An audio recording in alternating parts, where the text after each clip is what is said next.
we're joined by Arif Havas Ogreseno, Indonesia's ambassador to Germany, to discuss what his country's goals will be at the G20. Let's just start very generally. As hosts, what are you concerned about?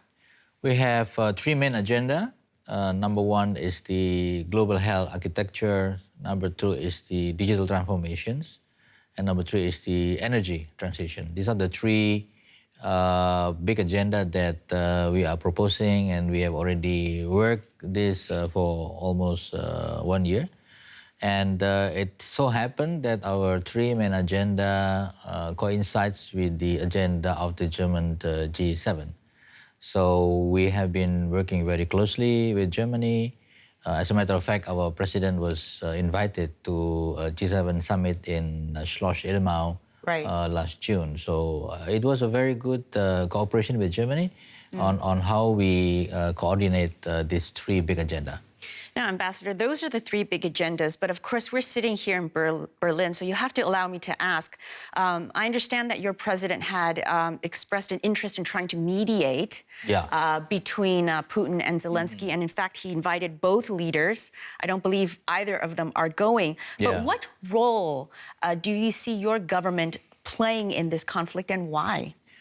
First and foremost, I think if you look at our history, Indonesia was the mediator in the Indo-China War. This is in the early 80s. You can look at the history books. We started what we call the JIM, Jakarta Informal Meeting. I was a very junior diplomat at the time. I was involved as a typist, giving tea here and there. But I saw how mediating diplomacy was done. And then also when we mediate between the government of the Philippines and the MNLF, the Moro National Liberation Front, also all the way back in the 90s. So we are used to mediating different warring factions.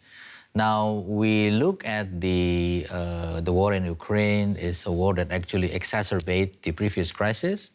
We have a previous crisis of pandemic, of the economic development that was not so good, and it was worsened by the war in Ukraine, the invasion of Russia. So I think we always offer ourselves in a way that we can mediate, or we can play some roles to end the conflict. And so is Indonesia trying to convince both sides to sit down at the table to talk? Yeah, that was what our president did when he visited Kiev and Moscow right after from München.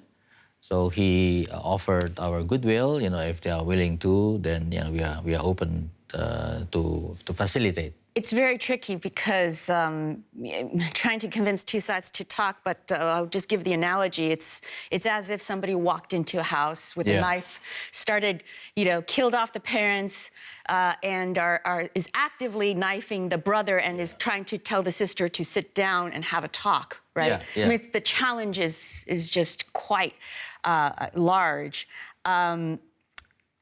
Let's go on to talk about other things on the agenda. You mentioned energy. Of course, COP is happening right now. Tell me a little bit more about that.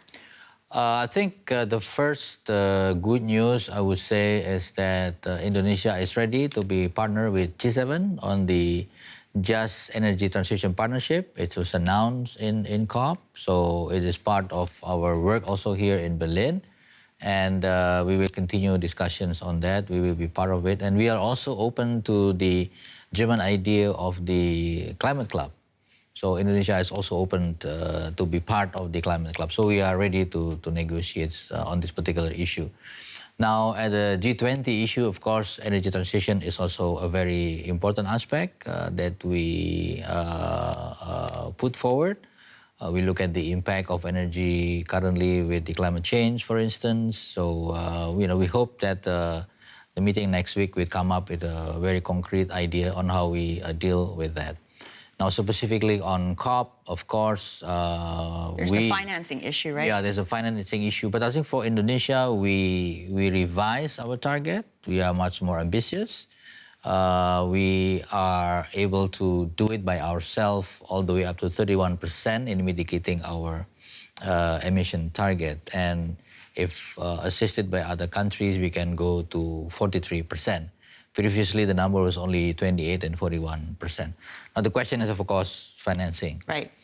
We have done our homework. We sit with the World Bank, I think a couple of years back, and UNDP, and we've done analysis that we need, Indonesia alone, need $247 billion to mitigate and adapt with the climate change. That means $30 billion a year. That means $2.5 billion a month. So it's huge money. So the question is how it's going to be financed. Yeah. And this is just Indonesia.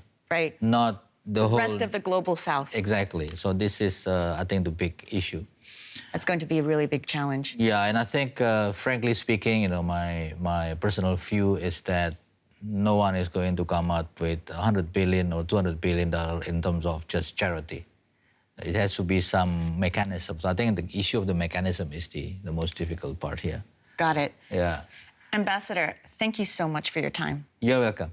You're welcome. Thank you.